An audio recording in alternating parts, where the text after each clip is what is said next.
Welcome to the Fantasy Football League Week 2 recap. And I don't like what I see to the right already. The biggest blowout of the week. That's right. I am a part of that. Very good. Very good. Okay. Welcome, everybody. Week 2 recap of fantasy football. As you see the scores in front of you, out of the 6 teams that were undefeated and 1-0 and won in week 1, only 2 remain. So we only have 2 remaining undefeated teams here 2 weeks into the season. Only 2 left already. 4 of the 1-0 teams got beat. 4 of the 0-1 teams won. And obviously, only 2 teams won both, and only 2 teams lost both. So, as we look at the top of the page, we'll go quickly over the final results scores, as Caitlin beat Wesley 188 to 127, and Dylan beating Brandon. That was a shock there, because just the fact, I think Brandon's what's the word I'm looking for? I think Brandon's projected was a lot higher than 92. So we'll take a look at that, obviously, when we get to it. Terrell, after losing to me in week 1, winning against Gary this week. Gary took a tough hit with the Giants players having a rough game, on top of Tua getting hurt in the first quarter and only put up 0.5 points. So that's not good when your quarterback only puts up 0.5 points. So that was a tough break for Gary. Rough week after a big upset last week against Colby. Zach winning 162 to 146 over Colby in that one. And then Andrew. Now that was an interesting game because that came down to Monday Night Football, and we'll go over that as well when we get to it. Andrew winning 155 to 151 over Bill. And I'll just say, the one player that Andrew had on Monday night needed a lot of points to beat Bill. And as you see, right in front of your eyes, that's what happened. And then my dad finally gets a win for the first time this season, beating Matt Fisher. So 137 to 86. He's having a rough season with the his projected have been way lower. It's not even that he has a horrible team either. It's just the projected, they're not living up to what their projected are, I know. And as you see the standings at the bottom, Andrew and Dylan, your 2 undefeateds, are currently leading 1 and 2 in the standings. Andrew, look at the, wow, that's crazy. Now look, all right, Andrew has the most points for, and that's what the order is. When you're tied, it goes by points for. I'm guessing the points scored. But look at the points against. He's got 2 wins and only totaling 6 points victories, or 6 points higher than the opponent. Both opponents were within 3-point average. So that's how close his wins have been every week. As he's only outscored the opponents by 6 points in 2 games, yet has 2 wins. Dylan, on the other hand, 264 to 213, outscoring the opponents. Caitlin, what a freaking game that her team had. Oh my God. I had to face her that week. And she had Derrick Henry, which we'll get into other things as well. Derrick Henry scored 51 points in week 2 against the Seahawks. Did not score that much in week 1. Only I think maybe 6. I don't even think 16 was enough. I think it was a lot lower than that even. Henry had a rough first game, but man, 152 yards I think he had yesterday, or 158 or something like that. And then Zach outscoring 309 to 295. Bill's team outscoring the opponents 294 to 252. So he's doing good in the win column. Now me, on the other hand, because of that blowout, I'm getting outscored by the opponents 274 to 300. Because Caitlin, with the highest score of the entire season so far, 188.2, is what happened to beat me. So, yeah, that was rough. But yet, I got like the 5th best score total. 5th best score total, 4 of the whole season. Nope. Colby does at the bottom, 280. Has 5th, and I have 6th or something. But anyway, my dad outscoring opponents, 264 to 233. Brandon, 239 to 249. Only losing, net gain. Come on, this fly. Dude. Anyway. He's flying in front of the screen. I'm going to freaking kill it. Brandon. There it is again. I swear to God. I'm swinging at it and still keeps coming by here. Like, don't you get the hint? Brandon's minus 10 in the point category. Terrell outscoring opponents, even though losing to me last week, outscored the opponent enough to have a positive point difference. 237, 225. Gary, 220 to 259 score difference. Colby, 280 to 303.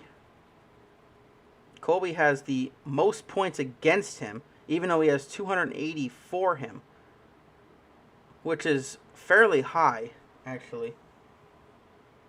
But unfortunately, he gets stuck against rough opponents with high scores so far this season. But anyway, and then Matt, struggling at the bottom, outscored 184 to 280, almost by 100 points in 2 weeks. So there's your standings page and the results for week 2. Your standings page right here. We'll look at the schedule after, but first let's head over to here. Now this is what I was going to get at, transactions.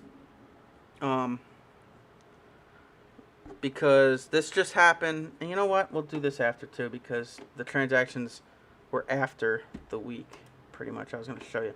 All right, so here we go. Let's recap each game. Jalen Hurts struggled early, but got enough points to at least get the projected towards the end. I'm still very upset the fact that the 49ers had. I can't even believe the announcers didn't notice. Neither did Hansen from the red zone. I don't think anybody noticed. That clock was at 0 for long enough to. That should have been a delay of game that got them the first down and were able to run the clock out. But it was a delay of game. It should have brought them back 5 yards. And would have had a longer third down attempt to try to keep the game going. But it would have been a possibility that they could have been stopped on 3rd and longer, and Hurts could have had the ball back. So that really hurt me.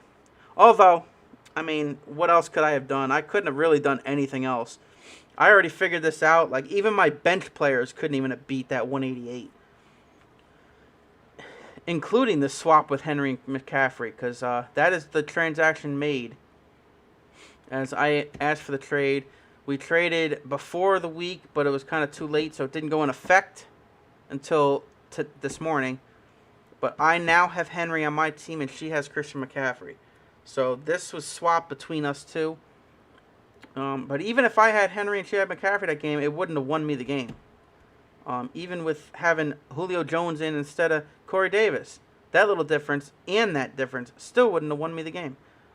So, that was a tough one. But Henry with a 51.7. Look at the point breakdown. 182. Oh, he had 182 rushing yards. Sorry. I was thinking 150 because he had 58 last week. I was saying 158. Okay, he had 58 last week, 182 this week, scoring 18.2 points, 3 touchdowns, scoring 18, 6 receptions, and then 55 receiving yards, and then a 40-yard plus run and a 40-yard plus rushing touchdown. 2 points for each of those. So he gained 51 points for Derrick Henry over the projected 16.48. That was a tough one right there. McCaffrey still scored really good for me. That's a good score to have, 24.7. But not good enough to beat Derrick Henry in that situation. Corey Davis, man, that hurt me. He was only targeted like twice, maybe a little bit more, but he only had 2 receptions and 8 yards.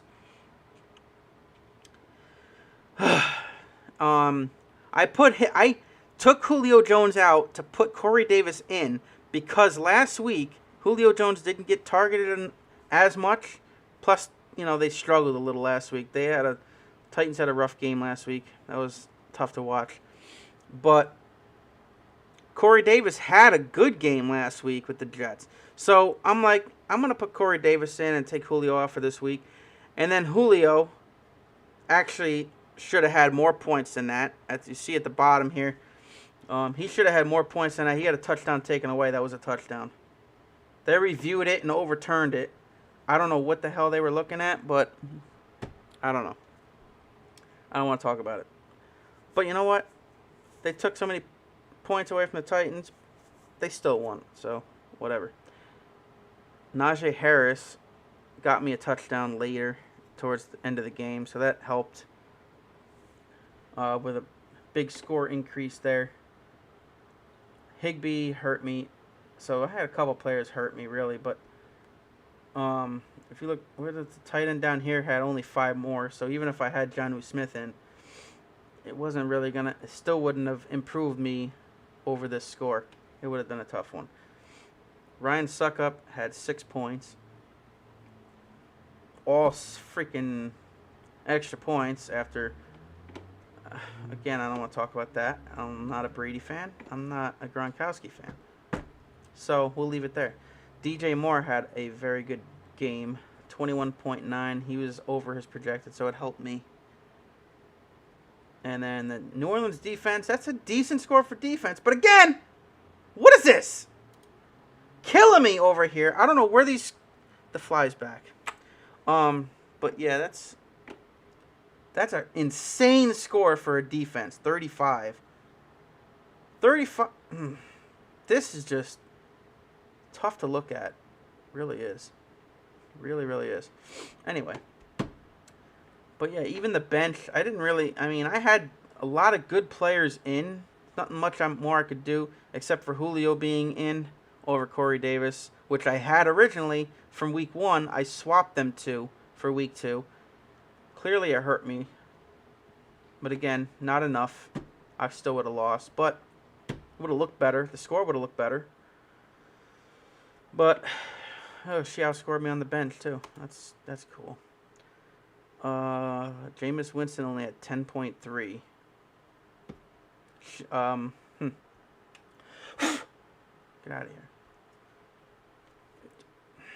Green Bay's defense only had 8. But if she had a couple of these players in here, like, that was a 27-point difference right here. If, that could have been 27 less. And then I had these players in this swap, I might have won. Oh, well. I looked at the schedule already. I don't face her again the rest of the year. Thank God. Because Snowy. Oh, no. Snowy's puking behind me. Great. So that's this game. Let's move on to the next one. Brandon. Yeah, see? He was projected to win. Oh, let's go back to that real quick. I was projected to win the game before the week started. That was the original projection score is 148 to 142, me winning. So, I had a good team lineup in over her. It's just they scored a lot more than my players did, so that hurt me. But over here, again, Brandon was projected to win by 7 points and lost. So that was 2 of the 1-0 teams right here. Me projected to win, projected to go 2-0. Brandon was projected to go 2-0. We both lost. But But again, projections never mean anything because you never know. Clearly, you never know if you looked at Gary's week 1. How he was projected under 100 and scored like 140 and won. Something like that. So he was projected under 100. So projections never really mean anything, but it's nice to look at what you think, it's... Anyway, that's what a lot of people use to put players in, but it doesn't always work out that way. Tannehill, scoring only 15.5, had a rough beginning of the game because the O-line was terrible, got to him so quick, and he lost a fumble. I think that lost a point, and fumbles lost those 2 points. Okay. 40-yard completion, 1. 27 rushing yards. He got 27 rushing yards and 347 pass yards. Wait, he had no passing touchdown? Wow. He had no touchdown pass. That's right, because Henry did run it in 3 of them. Run in 3 touchdowns, but that's only 21. I don't know. I thought... Interesting. Who scored the other touchdown? Because Henry scored 3 touchdowns. They had, I think, 4, didn't they? No. No, because that's 21, 24, 27, 30. Did they score 3? Did they have 3 field goals? And then another field goal to win it, 33. They might have, actually. Yeah, because they had 2 field goals to start off the game. They were 3-0 or 3-3. Then they took the lead, 6-3. So they had so they only scored 3 touchdowns, and it was all Henry scoring them. So no touchdown passes for Tannehill. So only with 15.5, still 347 pass yards is good. A good passing day, even with no touchdowns too. Tyreek Hill only scoring 5.9. That also really, really hurt Brandon. At least this one was fairly close. But yeah, Tyreek Hill, 5.9 hurt Brandon a little bit there. Only 3 receptions for 15 yards. 14 reception yards, 15 rushing yards on a end around, I'm thinking. Stephon Diggs even under his... Wow, only Hawkinson was over his projected. He was the only one that was over his projected score. Edwards-Helaire lost a fumble late in the game. That's what cost him. He only had 46 rushing yards, only 2.6 for the running back, Edwards-Helaire. So that was another big loss for Brandon. This was a tough day for Brandon. Great players, just had, didn't have a good day altogether there. They all seem to struggle at the same time, which that's tough to overcome, and they all struggle in the same day, same week. Carson was close for Seattle, and Hawkinson, like we just said, was the only one over his projected score. Robbie Anderson. Sorry, I swung at the fly and knocked something down onto the keyboard, so that's why I just did that. I don't know if I hit him enough to hurt him, and I don't know where he went now. Hopefully he doesn't come back now. All right, Gold with 6.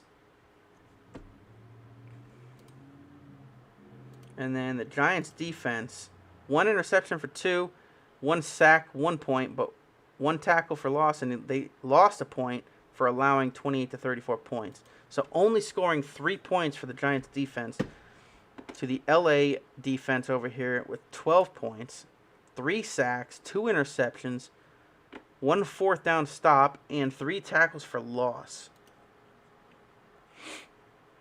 And then 5 PATs, where this was 2 PATs and then a field goal. Yeah, anything over 40 gets an extra point than 3. Usually field goals are 3 points, but 40 to 49 is 4 points, and I think 50 to 59 is 5 points, I believe, is what it's set up as. Leonard Fournette over here scoring 11.6 for Dylan.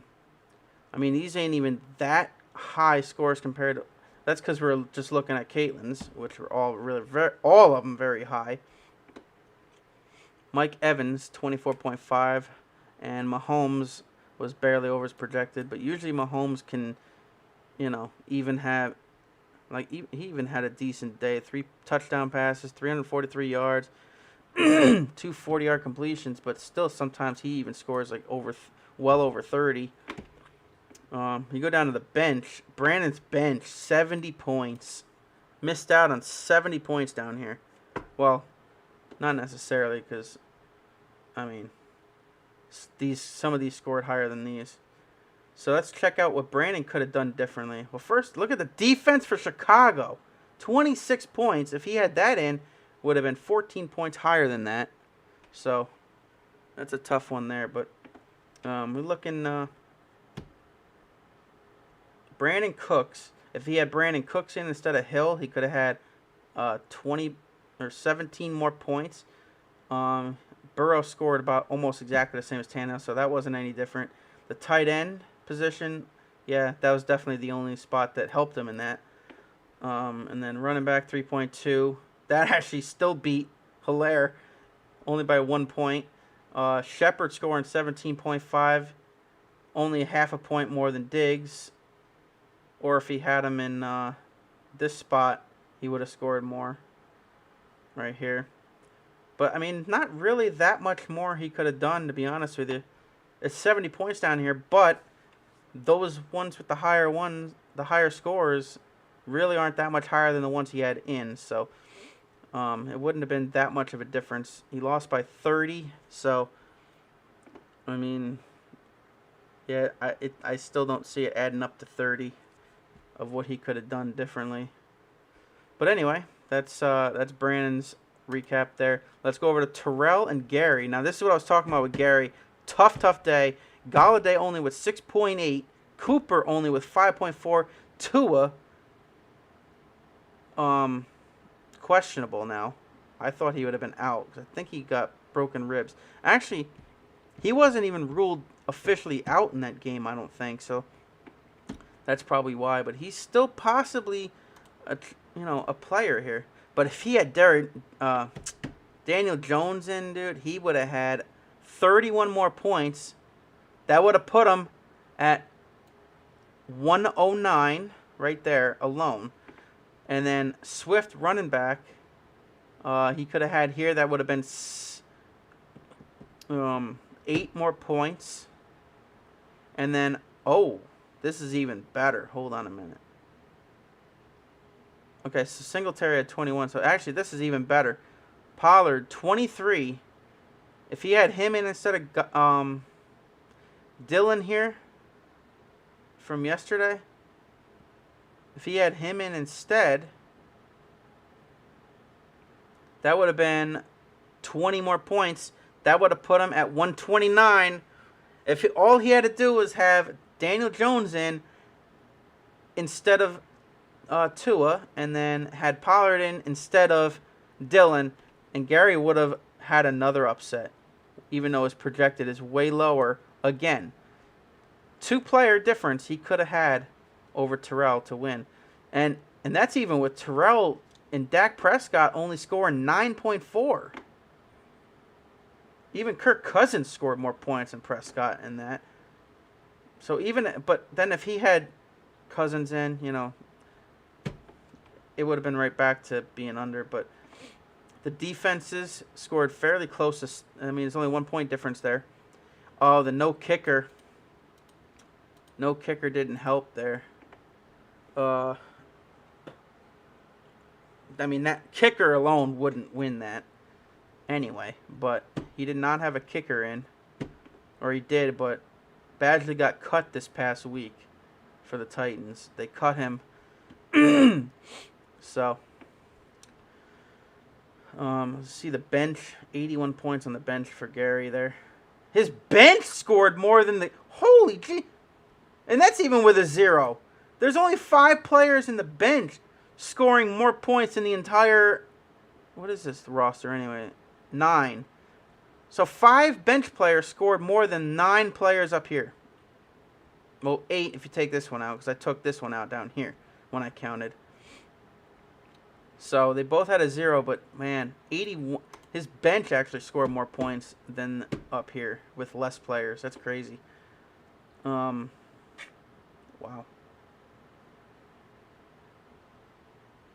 But yeah, Terrell's bench had 68 points. I mean, look at this: 11 and 12, not that much of a difference, and then 14 and 13, not that much of a difference. And me and Brandon and I think Colby only have 1 defense right now, so I don't know if anybody. A lot of other people I think have 2 defenses. I had 2 last year. I realized how much you don't really need 2 defenses. I don't think it's just one of those things you just want to put. In my opinion, I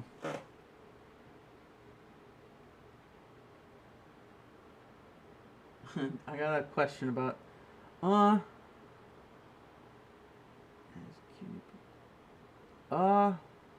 is Cooper out?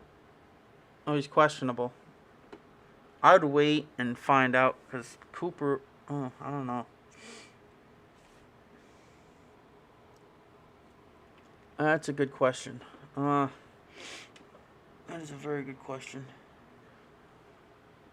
And if he's got bruised ribs, do you think he's going to play this week? That's a tough one. But I'm not positive on that. So there's the score. I'm going to go through the rest of them pretty quick here. Colby losing 2 in a row with, look at, a 26-point advantage in original projected points and losing by almost 20, like 16 points. So Lamar Jackson definitely didn't help either. Russell Wilson still scored 28, but that's a high score difference there. Adams, 21 points yesterday. And Allen over here with 15. So far, he's outscoring them on both of these players. Down here, wide receiver, Lockett scoring 34 points for Seattle and only 12 for Woods. So another big difference there. And then Edmonds, 12.5 over Alvin Kamara, I thought would score more. He only had 5 rushing yards. Oh, my God.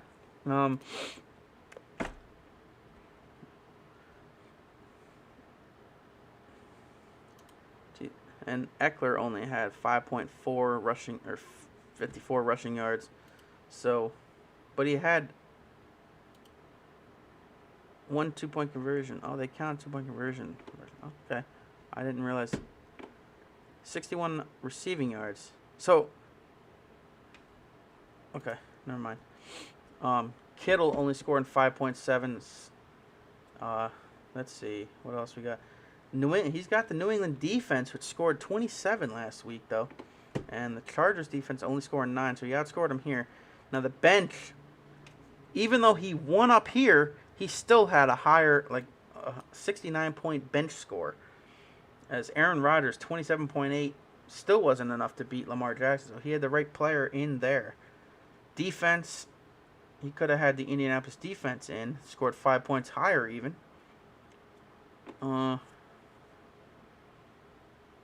So, yeah, I mean, these were all fairly low compared to up here, but that's how that breakdown looked with Zach beating Colby there. Now, this one I wanted to talk real quickly about, but I got a lot of explaining to do very quickly. All right, there's a lot of zeros on the bench for Andrew here. A lot of zeros. Jeez.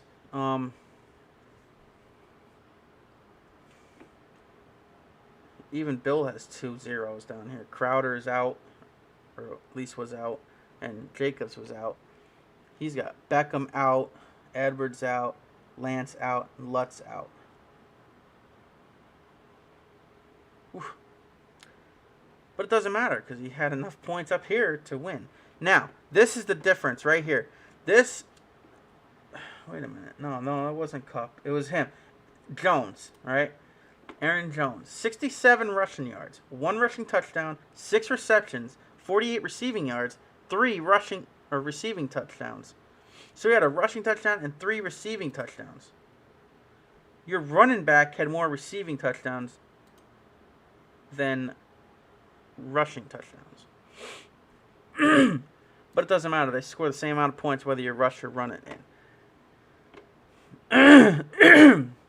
Bill was winning 151 to 118 or 113 or something. This was the only player left to play right here, Aaron Jones. He was the only player left to play with these stats. Bill looked like he was going to win this by a lot. Not a lot, but he looked like he was going to, he really looked like he was going to win this, considering his projected was 20. So even if he scored 31, he would have won. And he literally scored 41.5 in the final game of the week to beat Bill by 4 points. That was the difference maker right there. And Bill was over here watching the Red Zone with me for the 1 o'clock games and then the very beginning of the 4 o'clock games.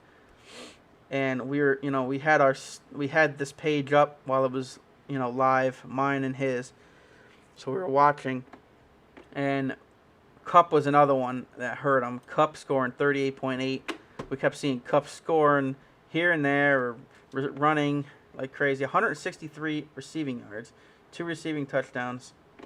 And but didn't he have 2 -5? He had -5 rushing. That took a half a point away. But yeah, 2 receiving touchdowns. So we saw that. And he was running all over the field after catching the ball. So that we kept saying, "Oh, there's Cup again." Kept getting points over here for him. So this is he had he benched Pittman and Juju down here, and he put in Lamb and Williams, which they weren't. Both of these didn't play till the afternoon games. These both were playing, and we kept seeing them score a lot of points. And he was like, "I shouldn't have benched him. I shouldn't have benched Pittman." We kept saying, "Oh, Pittman again." So, but actually, they lived up and got about the same as they did anyway, so that wasn't really that much different. If he had Derek Carr in instead of Josh Allen, that would have won him the game there too, because he only lost by 5. But still tough to, it's tough before the week starts. Obviously, when you see the game, you're like, "Oh man, I should have put him in." You never know until the game starts, which obviously the picks are locked in by then, so it's too late to go on from there. And then over here, my dad winning for the first time. What? Did they... Inactive. Nick Folk. Did they take him out now? He got 15 points this week. But now it says 0. What? I'm confused.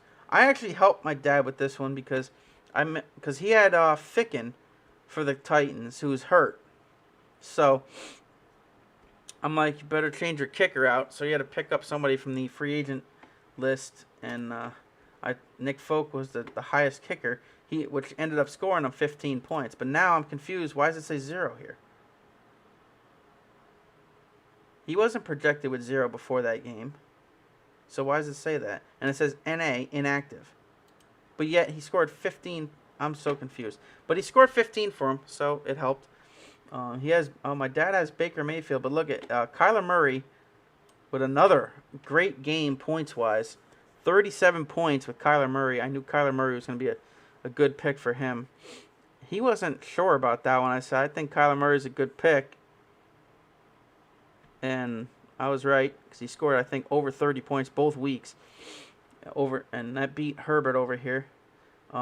A.J. Brown didn't have as much points as projected, but only had 3 receptions, 43 yards. Julio Jones was the best receiver this week for the Titans, I believe, or at least between them two. Johnson for Pittsburgh is questionable now. He was the one that came out. Oh, he's the one with Johnson. He had a decent day, and but he got hurt in the last play of the game when it didn't mean anything. He got hurt and limped or carried or had something with his ankle, and it wasn't even a play that it's not like they couldn't even have won with the play. So I don't know what they were doing. So he almost got hurt for meaningless play. So that's a tough one there. Hopefully he didn't get hurt enough. He'll be able to come back. Cook. Look at exactly identical over here with Cook and Chubb. And Claypool score. Oh, he's got Claypool. I think that was a good pick. He only scored 10.7 there, but Claypool can rack up some numbers. DK Metcalf he's got as well. How I Metcalf your mother. That's where I'm guessing that came from. He only scored 11.3 though. Mitchell. That was anybody over the nobody, no. Nope. Not one of these points was over the projected points. Every one of them was under. That's what I mean. He's got a good team projection wise. He had a 2-point, projected to have. He's got a good team, but 2 weeks in a row, his team is not performing for some reason all at the same time. Like I said, if you have one player that's not performing, hopefully you have more that are backing it up. You know what I mean? With a good day. But it's tough when you have every one of them is out or underperforming. It's tough. Arizona against they play the Titans in week 1. But who would they play this week? I forgot. It doesn't say. Shoot. Who the heck did they play? Oh, that's right. Okay, it was Minnesota. I'm thinking that was next week's. Well, they did play Minnesota. That's who I thought, but then I'm like, okay. And then Cleveland scoring 12. The bench score was actually a low bench score. So they definitely had the better players in all around on that. Actually, no. Darnold actually had 2 more points than Herbert did that week. But anyway, that's the score there. All right, that's pretty much all we were going to do there, but we're going to do real quick. We're going to talk about the recent transactions, okay? Because let me refresh it. I don't know if it... Okay. There was some changes before the week, which were down here. Let's go over real quick, because I didn't go over this last week. Well, actually, yeah, you can't really, because some of these changes would happen after I do this show, right before the week starts. So it's kind of early to see the changes for next week. But the week leading up to it, here's some Caitlin dropping Irv Smith Jr., Zach dropping Zach Moss, Bill dropped Zach Ertz and picked up Johnson over here on the Saints. Matt dropped Kenyon Drake and picked up Eli Mitchell. These are all almost all right before the week started. Zach also picked up Tyson Williams. Caitlin made a lot of transactions right here, I saw. She's the one that dropped Matt Ryan and picked up Jameis Winston, even though she had him on the bench for this week. But probably a good thing. Well, for her, not for me. Because that would have been a big difference right there if they were swapped out. And then she also picked up Zach Pascal. Now, she also dropped Sony Michel and picked up Christian Kirk. And I told Brandon for another league, I said Christian Kirk might be a good choice for a pick as well. And because I know how good Christian Kirk is. I just don't know if they're going to... I was afraid about them playing him because I looked at his stats in the past years. It didn't look like he had enough for set. Like, they didn't look like they played him enough. I said if they play him enough, that's the only thing you don't know. He can... because he was on Texas A&M, so obviously with me being a Texas A&M fan, I'm gonna see it all. Trey Woods, J-Rob for Swift, AJ Brown, and AJ Brown I think would be a good pick for the year. He didn't have a great game this week, but I think AJ Brown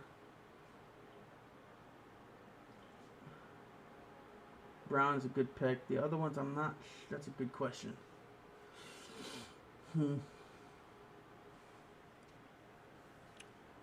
A.J. Brown would be a good pickup, though. They're all trades. They're not free agents. If they're free agents, I'd definitely pick them up. But trading might be harder because I don't know if the other person is going to actually trade them or not. But anyway, back to this real quick. I just got probably a couple more minutes left here, and I'm going to get something to eat quick. I got a league race tonight, so we're getting ready to do Michigan. If my game actually runs this week and doesn't freeze for the third week in a row, that would be great. So back to this. After dropping Sony Michel and Christian Kirk, Matt dropped Gano, kicker, and picked up Sly for Houston off the free agent list. And then he also dropped Sly right after that and picked up Chris Boswell. So, because Sly is inactive, and then he picked up. That could be why. Maybe he picked up Sly and then it said, oh, he's not playing, he's inactive, and then he had to drop him now.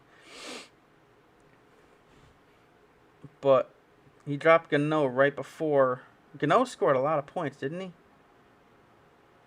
I don't know, because he dropped him obviously before the game, because that was in effect before the week started, week 2. And then they scored 29 points in that game, so Gano probably had like 6-7 points-ish. Maybe. And then Brandon's team, he picked up Kenneth Gainwell. He picked him up because he was able to put a player on the injured reserve slot, which I just did myself, which actually didn't show up here, who I picked up. Why didn't it still show up? Anyway, now, okay, this is still before the week, actually. Sam Ficken, I told him to drop Sam Ficken to pick up Folk because Ficken was out. I forgot about the IR thing. I could have told him not to get rid of him. He could have put him on the IR spot. I never actually figured out how that IR worked until now.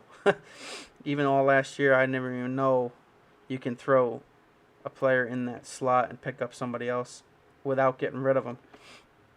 So the only thing so far that's taken place for this week going into week 3 is the trade went into effect. I got Derrick Henry for Christian McCaffrey. Or I traded Christian McCaffrey to Caitlin and picked up Derrick Henry from her. That was the main thing I wanted to do before the season started. Because Derrick Henry was the pick I wanted to pick. If you saw the draft, that was the pick I wanted. But I didn't get in the draft before the draft started, so it picked McCaffrey on its own for me. And I never even got to pick my first pick. So I wanted Henry, and I wasn't even able to do it because it picked McCaffrey on its own before I even got in. I didn't know you can get in it before the time or before it started. So that's what hurt me there. I'm over taking my time playing Call of Duty, waiting to see. I didn't even know. I couldn't find the link to get in it, so I'm just waiting for it to show up saying live draft starting. And I didn't see it until after. I don't know. It was a mess. But now I know for next year. Because last year, I didn't even know. Another reason why I didn't know you can get in it before time, the thing started, because last year when I did the fantasy football, I actually forgot about it and had some picks, automatically before I actually jumped in. Which Henry was the first one then. So I don't know. I was able to get Henry automatically because it picked automatically, but it was able to pick Henry. But another transaction that didn't show up here, I don't know why it didn't show up yet.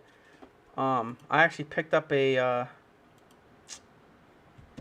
don't know where my phone went because I could set it real quick, but because I even forgot who I just picked up. It was a receiver from the free agent list I picked up because I had to put Fitzpatrick. I put Fitzpatrick on the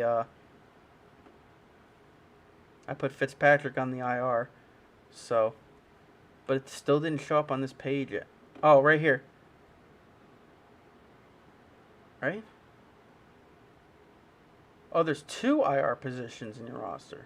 How come I only saw one when I did it? Okay, so there's actually another IR spot, so that's good to know. If I don't have to see one or more. Oh, it flies back. Alright, so it's like a little gnat, not like a fly. It's like one of those little freaking annoying things. Alright. Get the... It was in my face now. Get out of here, you piece of Anyway.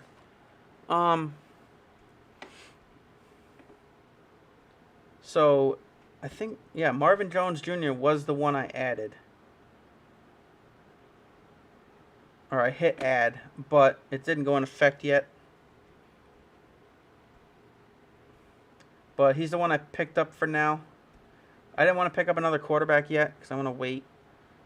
Even though I only have one quarterback right now because of Fitzpatrick. I could have, put Fitzpatrick on it and picked up another backup quarterback, but I'll wait on that until I really have to. I picked up another receiver. So this is the one I picked the waiver for, so I can get him for now. Let's see what we can do differently. So, let's see what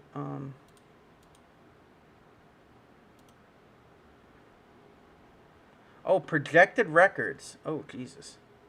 Current projected records. Me with an 8-7 record. Yikes. That's not good. It's projecting me 8-7 as of right now with the players I think we have in, which obviously you can continue to trade or bench and all that stuff. You could change it, but I guess that's the players you have in at the moment. That's what's projected the score is going to be.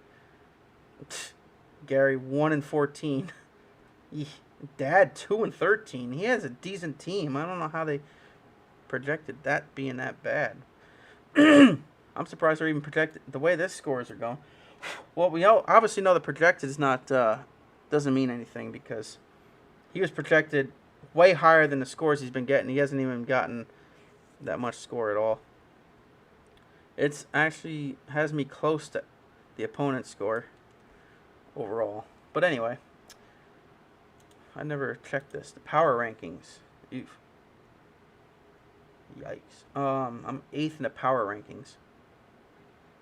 Brandon's still 3rd, even though he lost and only scored 90-something. How the heck does that work? So, one thing I can do quick. This is a lot longer episode than I thought it was going to be. Because last week was only a half hour, I think. So I thought maybe I can get it in a half hour. I'm thinking, what the heck can I do to fill a half hour? And we're worried about trying to get it done here. Because I thought I actually stretched it last time. Jesus. Anyway. So let's view week 3. How do you... Okay.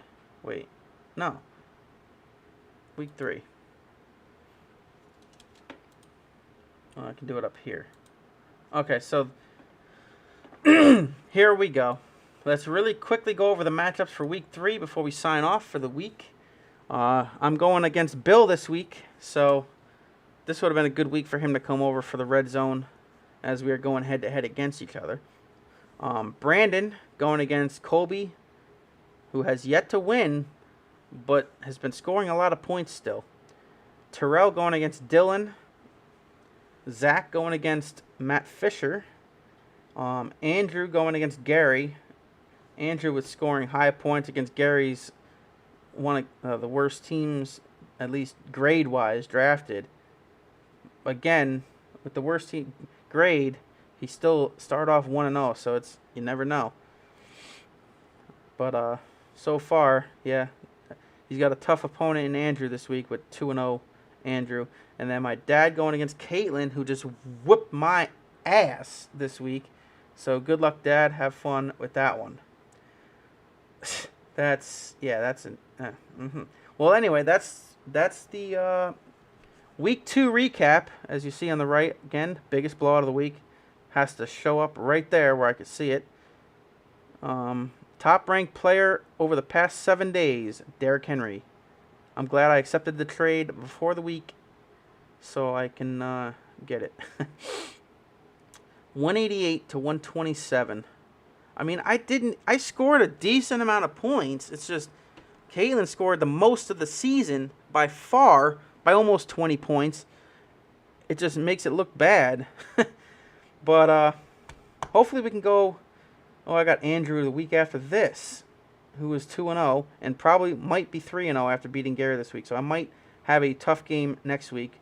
I might end up facing 3-0 Andrew. Going against Bill, who's got a pretty tough team here this week. So Got a couple tough games coming up, and then I got Matt Fisher, whose team hasn't been performing so far. So I was kind of hoping I had him earlier. That way, I don't have to worry about the players kicking into overdrive and starting to show up all of a sudden on that game. But projected wise, though, having Matt and Gary back to back is probably the best way to go as of right, just by the scores as of right now. Unfortunately, it's too far in advance. They might change, mix up their team enough to be better by then. If I faced them in week 1 and 2, we would have been in very good shape. I would have been 2-0 by far, because my 127 I just scored was the lowest I had. So, anyway, thanks for watching. Week 2 recap. Can I just see it? That's my running back 2 for week 3.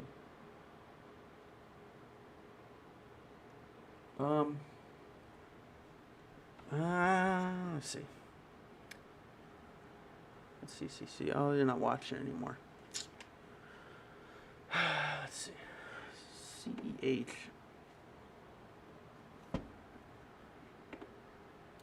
Is that Henderson? Is that who? I'm trying to think of the initials stand for.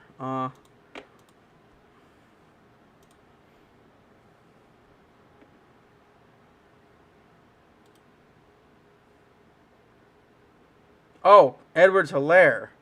Probably CEH. Okay. I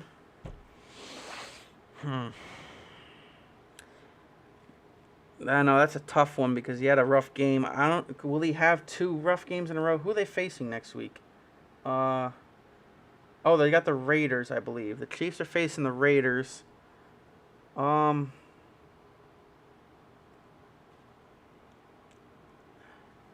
I doubt he'll have a 2 games in a row like that. So, what's Raiders defense ranked? Somebody has their defense, don't they?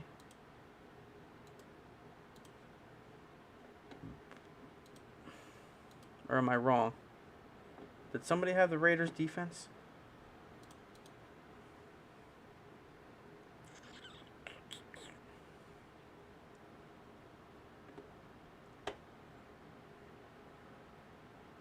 Baltimore, Tennessee.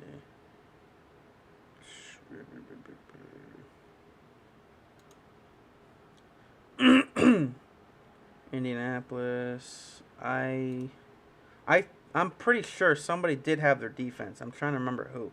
Denver, Kansas City. Maybe I'm wrong. Maybe nobody does.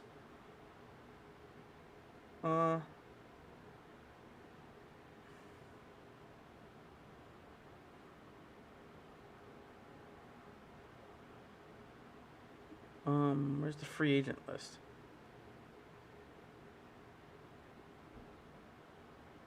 Player list?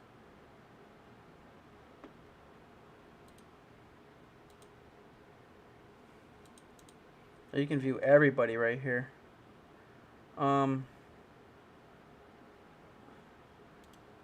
Whoops. Oof. Okay, what's their defense look like? There's their schedule. Not helping me here. Not helping me at all.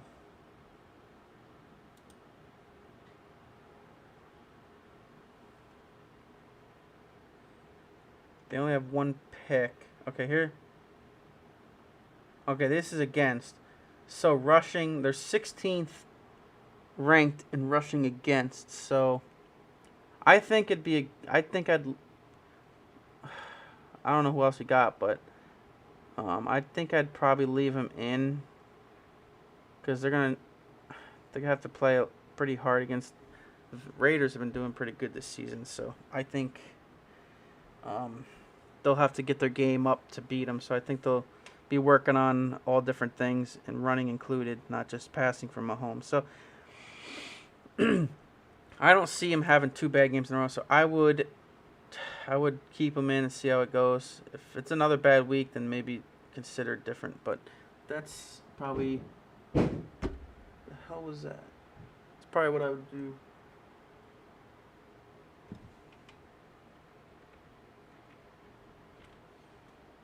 snow he threw up behind me? I don't even see it. Anyway, that'll do it for this. Thanks for watching. We'll see you next week for Week 3 recap. Hopefully, we'll see me at 2-1. I got Bill this week, so it should be very, very fun. Again, there's the look of your schedule as we're going to sign off and see you next time.